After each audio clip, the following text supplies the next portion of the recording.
For entrepreneurs, every loose end is an opportunity. The Green Axis Recycling Company, operating in the city of Enugu, has made thousands of opportunities through the recycling business.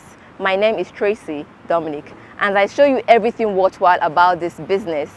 Stay glued to your screen on Eastern Reports TV with our special guest, Precious Otubelu, as he talks about all the processes of the recycling business. This is still Deep Dive Show.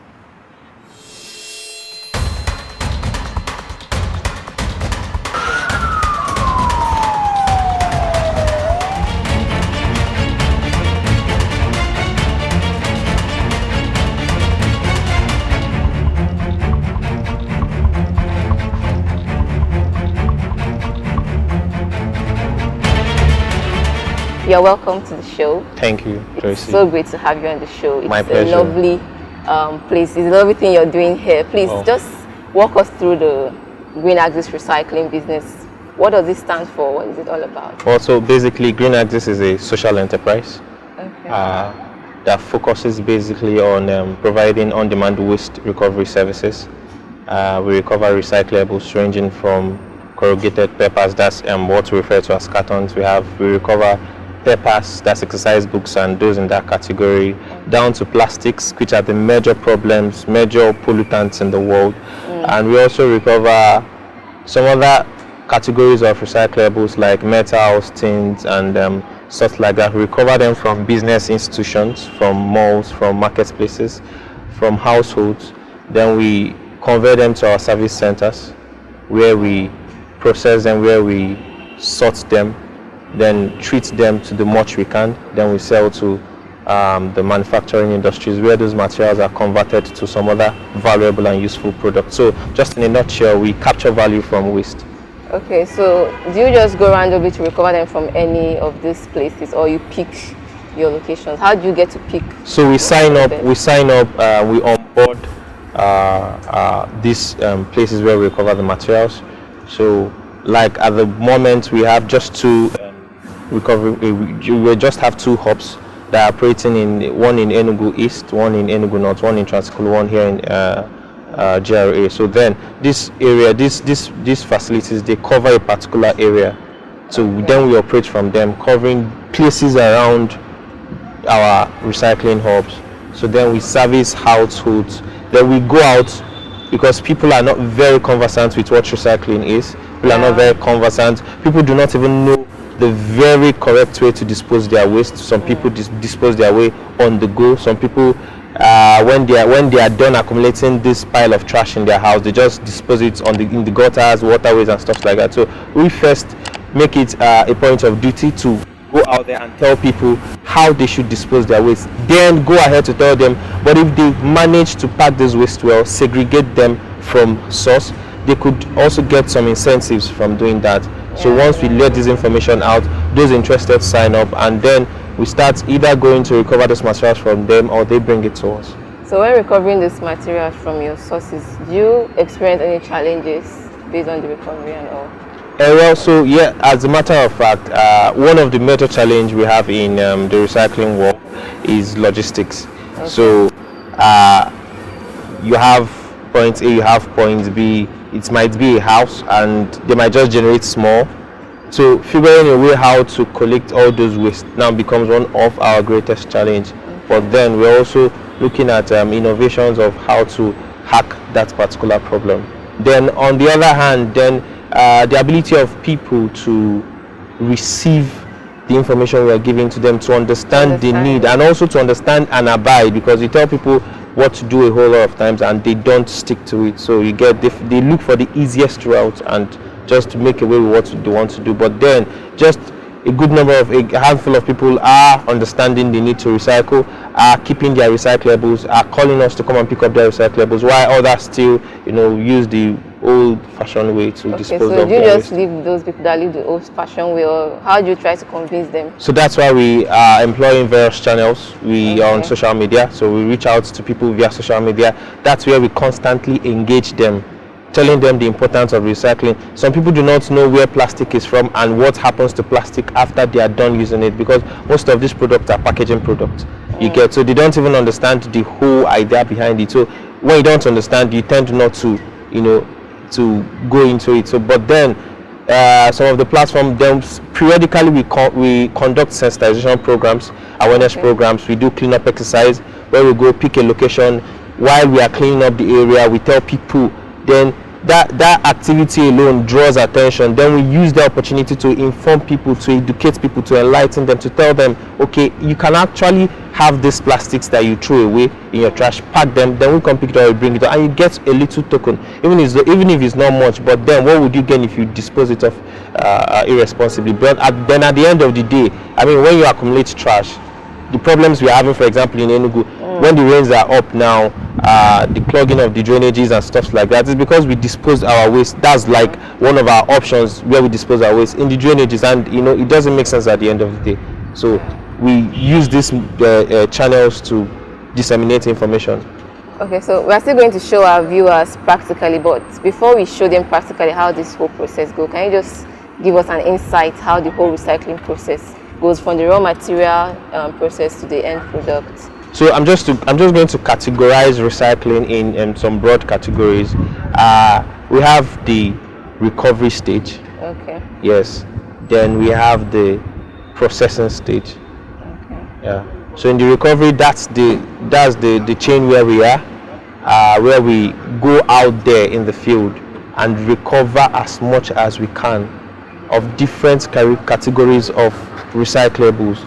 Then we bring it back to our recycling hubs.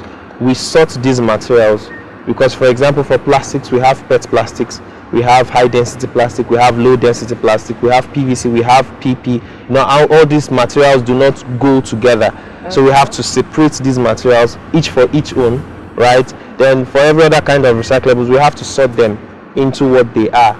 Then package some of them to an extent where we can transport them to the various places where it's being used. Like most packaging, most shopping bags, popular shopping bags, all those black polythenes that are being used in kiosks, they are all recycled materials. They are being made from recycled materials, but people do not know. I don't know that. I'm just getting to hear that from you. Interesting. So now, when you segregate the materials, does it mean that it has different clients?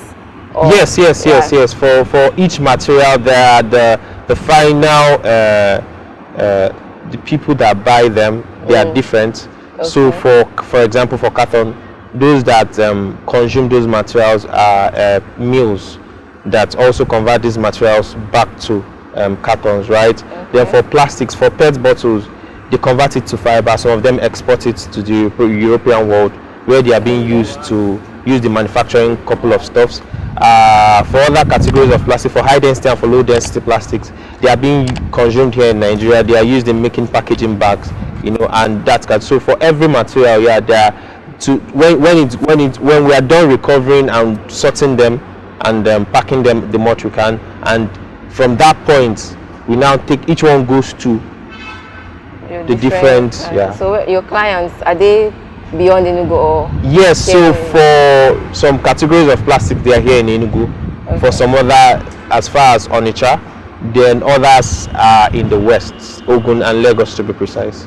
So aside this environment now, where are your other branches for? Do you have other branches? Well, like I mentioned earlier, this is one of our facilities. Then we also have one in Transekulu. Okay. Yeah. Okay, so what's the difference between this one here and the one in Transekulu? So basically, we just do the same thing there. These are where we accumulate those materials we recover. Then we sort, we treat, we separate, then we pack and we take out. Okay, we are going to go on a short break, and when we return, we will learn more about recycling on Green Access.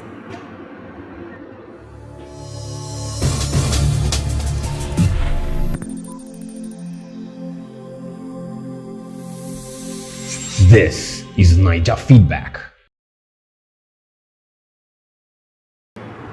Okay, welcome back, viewers. Still on Green Access Recycling Company. I want us to know, how do you ascertain that your products are eco-friendly? How do you ascertain that these processes and the end products are eco-friendly for the environment? Well, I was able to pick two things you said right now. You said product and process. For the product, well, at the moment we do not manufacture any final product. Okay. So what our final products are still raw materials for making other products. And for the processes we adopt, the model we make use of, we at the moment don't go to dump sites or go to those general landfills to gather materials. And our reason is because those materials have commingled, they have mixed up a lot with some trash, so recovering it is a little bit difficult, and even processing it is a bit more difficult. So so that's why our model adopts going straight to source, where this, like at home now, you drink your sachet water or you drink your bottled water, is in your bin, so you just mix up with whatever you generate in your house, then we come there, from there we pick it up or you bring it to us. So it reduces the chances of it getting very much mixed up. So then at least it's a little bit easier for us to handle, for us to process.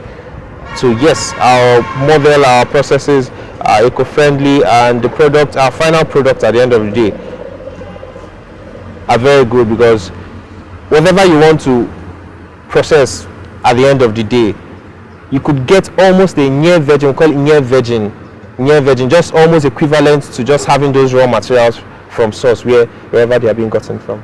Okay, you mentioned earlier about the cleanup exercise. Okay. So how often do you do this? So at the moment we have very few individuals who have been willing to partner and sponsor. So all these things are being funded. Any move you make are being funded. So the very first one we did it on our own. Then we started looking out to get some form of partnership and funding from people, but we've not really been able to do much in that regard. So since 2018, we've been able to do, I think, up to 5 cleanup exercises. On our flyer, there's clean, network, drink, dance. Interesting. Yeah. Interesting. So there's entertainment. It's just supposed to be an avenue for you to relax, chill, while you're also carrying some form of a community social responsibility and network. Interesting. Well, we've said a lot. This is actually a very lucrative business. So before we go, do you have any words for our viewers who might want to join in on this business? So my word is not different from what it has always been. It's very important. We've been hearing a lot about climate change. We've been hearing about ozone depletion. Those things are real. That's the truth. If you observed this year, the Harmattan came in February. I don't know, but Harmattan comes December. But it was very rare. It was very scanty December period. So the whole system is changing, and is caused by us. Then aside that, just look around our immediate environment. I mean, we would always appreciate our environment when it's very neat and tidy. We feel more comfortable in a tidy environment. So it's left for each and every one of us to join hands and make our environment tidy by just simply properly disposing our waste. Then if we want to go to a very if we want to go further, we can just ensure that we separate and segregate our waste properly, so that it could be easier for those who are in the recycling environment to handle this waste and make the best out of it, to capture value from it. Thank you. Okay, thank you so much. Thank you so much for Thank you, Tracy. It's a today. pleasure. Really appreciate it. Thank you. The pleasure is all mine. All right, so this is the second stage, because the first stage is for us to go out, sensitize people, and sign them up, and go out and recover it. So when we recover, this is where it comes. It comes here, and they are being packed. These are the ones that have been compressed. This is it before it's being compressed. Then likewise, some other materials, we get them, we accumulate them. Over there you see them sorting it, right? Then after sorting it, they are being brought here, compressed, then they are stacked. When we are done accumulating it, then we take them out. You know what they say, one man's garbage is another man's treasure. So don't throw away that plastic bottles after drinking your favorite soda. Green Axis is ever ready to buy them from you. Thank you so much, viewers, for staying through the deep dive show today. But before you press that back button on your phone, be sure to click on the like and subscribe button on your screen to get more important updates like this on Eastern Reports TV. My name is Tracy Dominic. See you next week.